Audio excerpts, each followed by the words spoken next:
In 1992, Pepsi ran a contest in the Philippines that ended up killing 5 people. The contest was called Number Fever, and the idea was simple. Every evening, the news would reveal a winning number. Tomorrow's winning number is 373. And if you had a Pepsi bottle cap with that number, you won 1,000,000 pesos.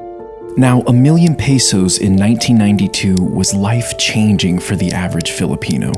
So this contest became very popular. Will you be the next millionaire? Families would stockpile Pepsi bottle caps in their homes. Many people would root through dumpsters trying to find winning caps. According to Pepsi, half of the country's population was actively participating in the contest. And it was because of this popularity that Pepsi decided to extend Number Fever for an additional 5 weeks. And this is where things went terribly wrong. You see, throughout the contest, Pepsi was in complete control of how many winners there were. They relied on a computer program to seed 2 winning caps into bottling plants. 2 winning caps meant that there could only be 2 winners, and Pepsi would stay within their budget. But something went wrong after they extended the contest. The computer program glitched, causing some numbers to be mixed up. And on May 25th, 1992, at 6 p.m., the Channel 2 Evening News called the winning number 349. And while there were only supposed to be 2 winners, hundreds of thousands of Filipinos began to celebrate. You see, 349 was already designated as a non-winning number, and because of this, bottling plants were free to print that number as much as they wanted. This resulted in over 600,000 349 caps circulating in the Philippines. 349 was such a common cap that many people had more than one. That night, the streets went wild with celebration. They were all rich and could finally stop worrying about money.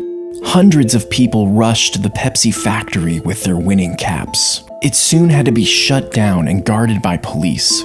The company quickly realized that they had messed up big time. Pepsi executives had a meeting in the middle of the night to try and come up with a solution. It would have cost them tens of billions of dollars to honor each winning cap. So instead, they put the blame on the computer and offered 500 pesos for each winning cap. Now, 500 pesos was only around $18. This was 0.05% of the original prize. And while some took them up on this offer, most refused and became even more angry.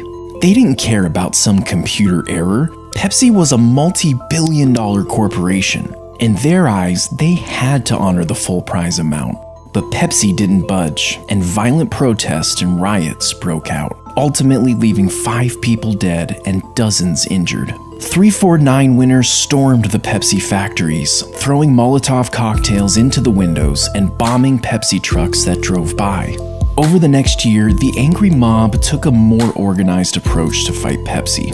Coalition 349 was a group of winners that took legal action against the company. They elected a local preacher named Del Fierro as their leader. He rounded up over 800 349 winners in an attempt to sue Pepsi for over $400 million. Now, the chaos continued well into 1993, at which point a new twist in the story started circulating. Old newspaper headlines suggested that Pepsi was somehow responsible for bombing their own trucks. These headlines were based on a testimony from a police officer. He alleged that in order to paint Coalition 349 as terrorist and damage their position in court, Pepsi hired mercenaries to infiltrate these groups and cause the riots. More testimonies surfaced of people claiming that Pepsi had paid them to start trouble and cause mayhem. A Pepsi lawyer quickly denied the allegations, and that was basically the end of it. In 1993, the court finally put an arrest warrant out for 9 Pepsi executives. This was a huge win for Coalition 349, but unfortunately, it was one of their only.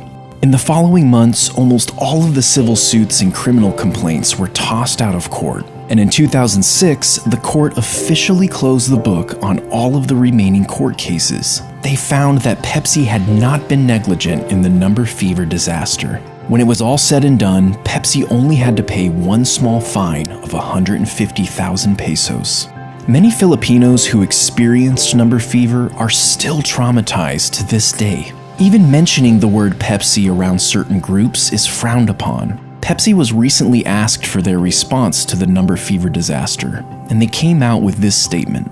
These events took place almost 30 years ago, and none of the executives familiar with this program are at PepsiCo anymore. We deeply regret any pain and suffering our mistake caused the people of the Philippines.